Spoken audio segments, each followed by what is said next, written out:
Fall is one of the best times of year to plan a motorcycle camping trip, so I'm headed for the Appalachian Mountains for a week to ride some of the most popular motorcycle roads in the region, as well as cross a few new ones off my bucket list.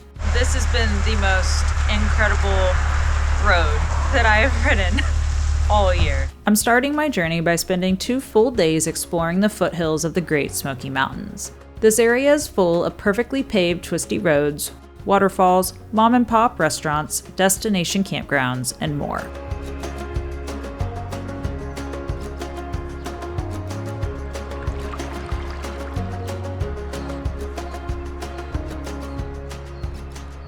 Good morning from Great Smoky Mountains National Park. I am so stoked to be back here. I actually got in here late at night. Last night it was about 8:30, so it's not that late, but at this time of year, it is fall. As you can tell, you can see all of these beautiful yellow and red leaves. The sun goes down at about 6:45 right now, so I got into camp a little late last night, but waking up to seeing all this foliage, oh no, I can't say that word, was, oh my gosh, I'm so excited, you guys, to spend the next week out in this area riding and camping. It's just gonna be so pretty. I'm currently at the Elkmont Campground. This is on the Tennessee side of Great Smoky Mountains National Park. It's $30 a night to camp here if you are just choosing a non-electric, non-generator site. There is running water. There are flushable toilets. There is a dish pit here. There are no bear boxes though, so if that is something that you need to go motorcycle camping in bear country, just be aware of that. This is a gorgeous campground and I completely understand why it is so hard to get a campsite here in the summer months. But if you come just after peak foliage season, which is where I am at right now, you can definitely get a campsite. I booked this site a few days ago, so winning for me. Some of you may have noticed, maybe you didn't, but I got a new tent. This is the Sea to Summit Telos bikepacking tent. It is a 2-person tent. I set it up in the dark last night for the very first time and it took me 8 minutes. I timed it on my phone when I got here. All I had to set it up was my headlamp. So it is very easy to set up. It is very roomy and it packs down insanely small. It is actually a 2-part packing system. It's meant for a bicycle for those who go bike packing, not motorcycle touring. But it is handy if you're going to use it on a motorcycle just because you can pack it in 2 separate areas and have it all contained so well. I am so far really liking what I'm seeing. Everything I have from Sea to Summit, as y'all know, I love Sea to Summit stuff. Sea to Summit just makes quality things, and this tent is so far just blowing my mind. I love the tiny little details that they put into all of their things, and I'm excited to use this tent on this trip. I will be in Appalachia for the next week, essentially, so I'll be getting some good use out of this tent. So I think it's time for me to stop talking and pack up camp so we can hit the road and see some beautiful stuff today.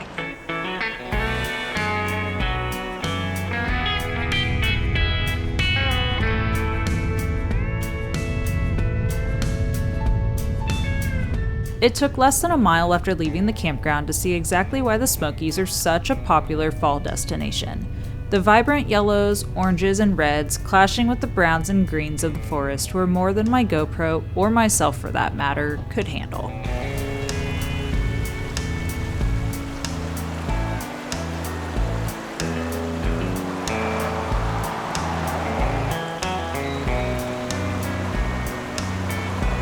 I decided to pull over for a second because I got stuck in a traffic jam. This is a very busy time of year out here in the Smokies. I want to say like 2 or 3 million people visit this area in October alone just to see all the fall foliage, and rightfully so because it is just gorgeous out. The weather is perfect. It's a little chilly, but not bad. I don't need the heated gear just yet.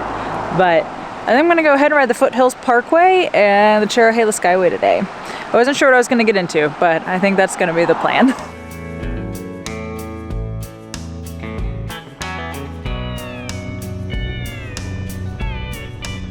The Foothills Parkway is the oldest unfinished highway project in the state of Tennessee. The plan was approved by Congress in 1944 and construction began in 1960. Challenging terrain and funding issues have challenged the parkway's completion over the years, with only 22.5 total miles of roadway being completed out of the 72 miles that have been proposed. This section of the parkway, known as the Missing Link, was opened in 2018 and is a personal favorite of mine to ride when I'm in the area. It features numerous bridges that are similar to the Blue Ridge Parkway's Lynn Cove Viaduct, offering panoramic views of the Smokies as it winds over the mountain ridgelines.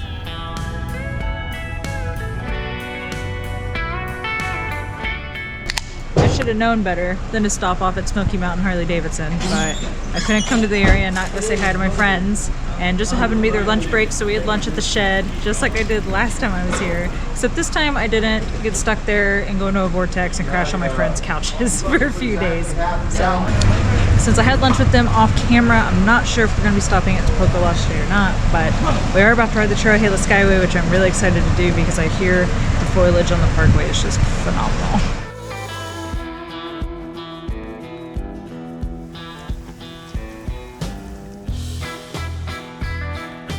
Compared to the summer, visiting the Smoky Mountains in the fall has its pros and cons. The pros? Well, the air is crisp and clear of the sticky summer humidity, thick fog, and potential midday rainstorms. The cons? Well, you get significantly less daylight to enjoy these twisty back roads. While the Cherohala Skyway runs a mere 43 miles through the Smokies, connecting Toledo Plains, Tennessee to Robbinsville, North Carolina, it takes about an hour and a half to complete without stopping. With limited daylight on my hands, I had no time to stop along the Cherohala today. In the moment, I was stressed, thinking I had to rush through what would be the best riding of the trip. Luckily, this wasn't my first time riding the Cherohala, and little did I know that the views I'd be seeing tomorrow would be even better.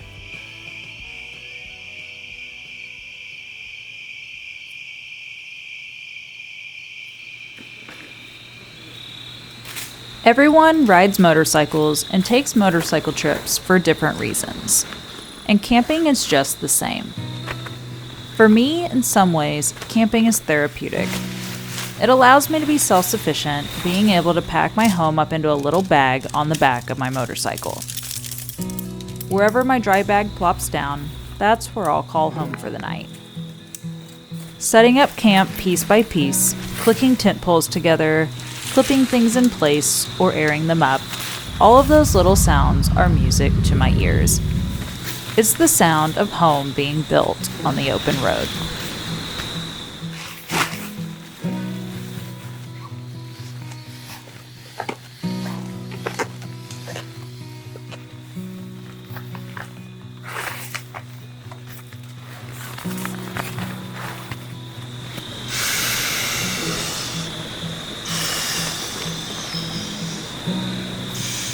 So another new piece of gear I got is this Aeros premium pillow. This is the size large, just because I wanted to be a little luxurious, and the pack size isn't that much different from the regular size. This is the perfect size pillow for someone that sleeps on their side. I was so comfortable last night, and y'all, I own a bajillion different camping pillows, and I absolutely love this one. The nice thing about having a full Sea to Summit sleep system is that everything kind of works together. So it actually has this pillow lock, and basically if I add the little stickies to my sleeping pad, this pillow won't move around on my pad, which is really cool. I haven't had time to put those on my sleeping pad yet. Maybe I'll get to that tomorrow, but either way, I thought that's a pretty cool feature.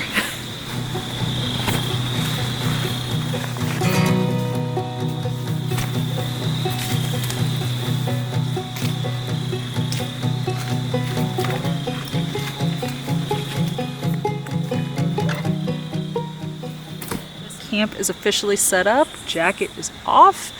It was such a beautiful day of riding. I wish I could have shown y'all so much more of it, but I was kind of pressed for time since I poked around this morning at camp for so long. But I'm currently at the Iron Horse Motorcycle Lodge, and this is a absolute destination in the Smokies if you're looking for lodging in the heart of all of the great riding out here. And we'll be doing more riding tomorrow, and I'll be sure to show y'all this place in the morning when there's a little bit more light out. But until then, I'm gonna relax and unwind a little bit. So I'll see y'all in about 12 hours.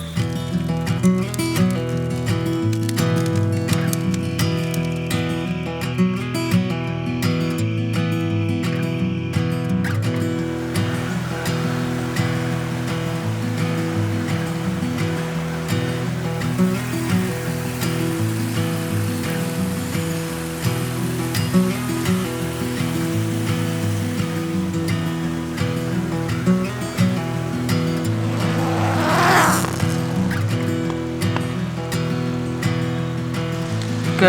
morning from the Iron Horse Motorcycle Lodge.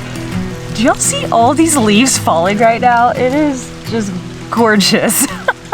It's like little glitter falling out of the sky. I love it so much. I stayed here last night and I was planning to only stay one night. I was gonna pack up camp this morning and hit the road to do the ride we're gonna still do today, but I actually ended up enjoying it here so much that I'm going to just leave my campsite set up for the day and head on a ride and come back here this evening and spend a second night here.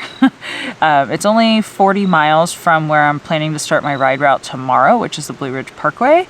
And so I decided I don't want to pack camp up and change campsites. I enjoyed this place enough and it has so many amenities that why leave? Last night when I got here, I finished setting camp up and a guy named Wayne, who was also camping here on his GS. Thank you, Wayne, by the way, for giving me a tour. He stays here all the time. He said as like his 4th or 5th time, like 5th year in a row staying here. And so he gave me a tour of the place and there's laundry, there's bathhouses. The women's shower room even has a hair dryer, which is awesome. I'm totally taking advantage of that tonight. There is food available that you can order from 7 to 9 a.m. and 7 to 9 p.m. There's a whole game room, a TV, there's Wi-Fi, there's a charging station inside if you need to charge your phone. Overall, I just enjoyed it so much last night, and I want to say the highlight of staying here was definitely getting to sit by the fire as well as hang out inside yesterday over dinner. I actually had a piece of cheesecake and it was great. Probably gonna get another one tonight. And just sit and talk about all the ride routes in the area.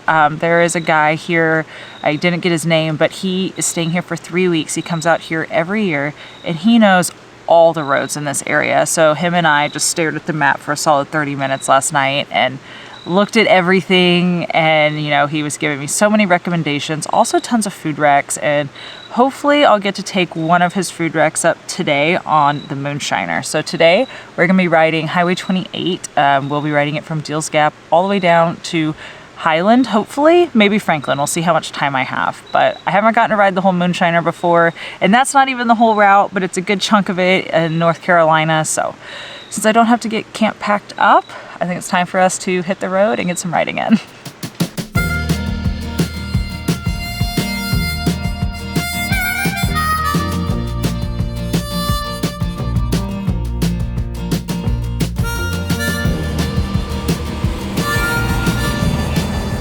This was my first time experiencing fall in the Appalachian Mountains.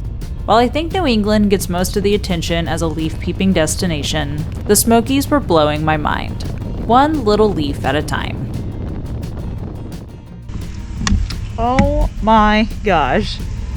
There's just leaves going everywhere. It's like glitter's falling out of the sky. It is so pretty. I don't know if I'm ever going to be able to come back here when it's not fall, because I almost want to cry while I'm riding. It is that pretty. Ah, I love the leaves.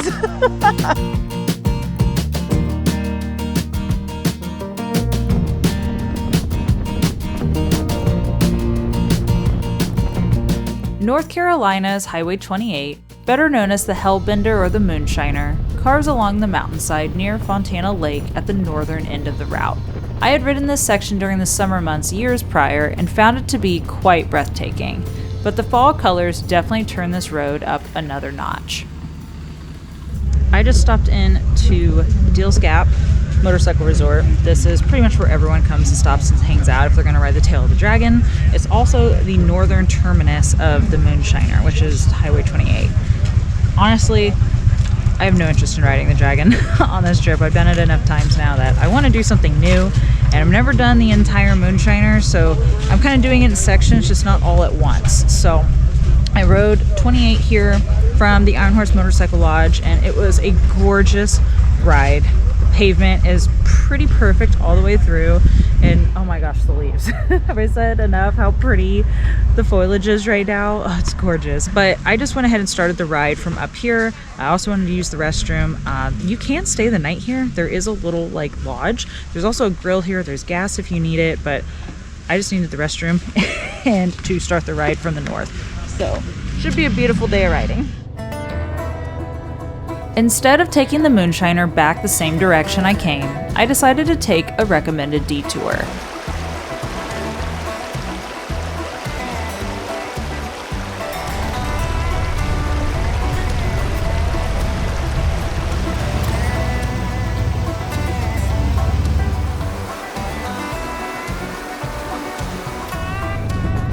Wayah Road, which runs about as parallel as you can get to the Moonshiner in these windy mountains, didn't disappoint. It felt like a locally kept secret, even though it had been clearly outlined on the ride maps I had seen at the Iron Horse. The road carved along a riverbank, a lake, and then climbed up over Wayah Gap before descending down into Franklin, North Carolina, which is where I'd be stopping for lunch.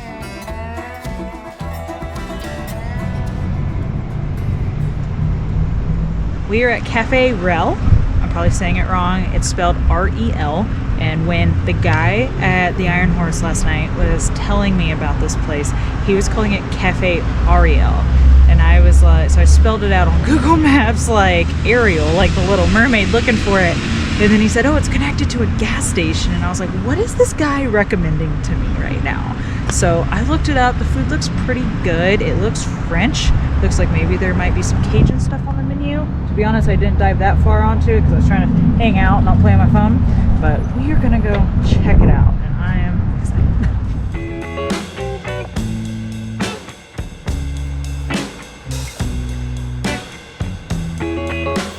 All right, now I went ahead and grabbed a table outside. I walked in and it is packed in there and it smells amazing. So I'm excited to get my food.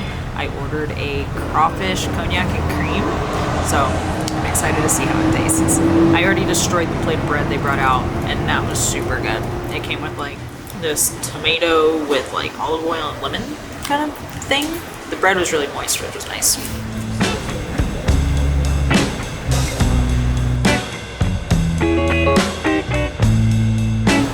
So this is the crawfish, which I am super excited about. It also came with like a little side plate of broccoli. I'm so excited about this. Oh yeah. It has melted cheese on top. So good. Now y'all know that I typically don't eat a ton of like pasta stuff. This was kind of a surprise. Like I said, I didn't really look into the menu that much, but I'm glad that they had something with crawfish on the menu. I love crawfish anything. That food was killer. I would totally recommend the spot. But I've got a limited amount of daylight left, and I've got a couple things I really want to see on the Moonshiner, so let's hit the road, because I didn't come all this way to not chase some waterfalls.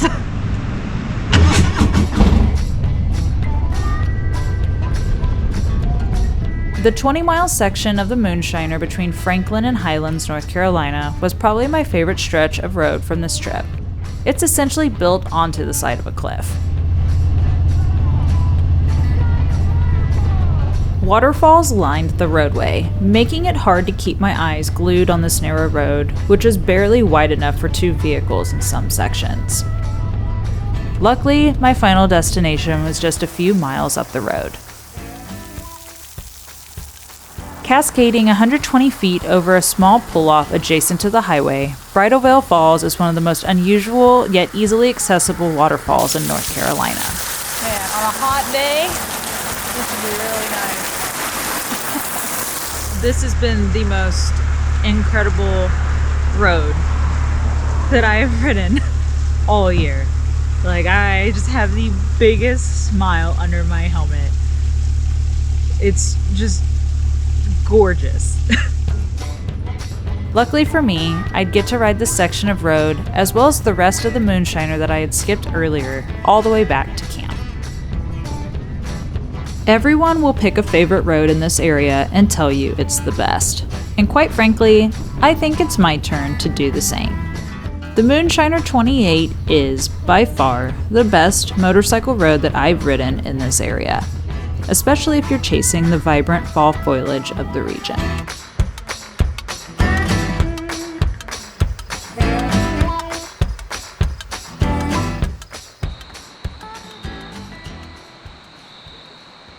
What an incredible day. I think that just might be the best day on a bike I have had this year.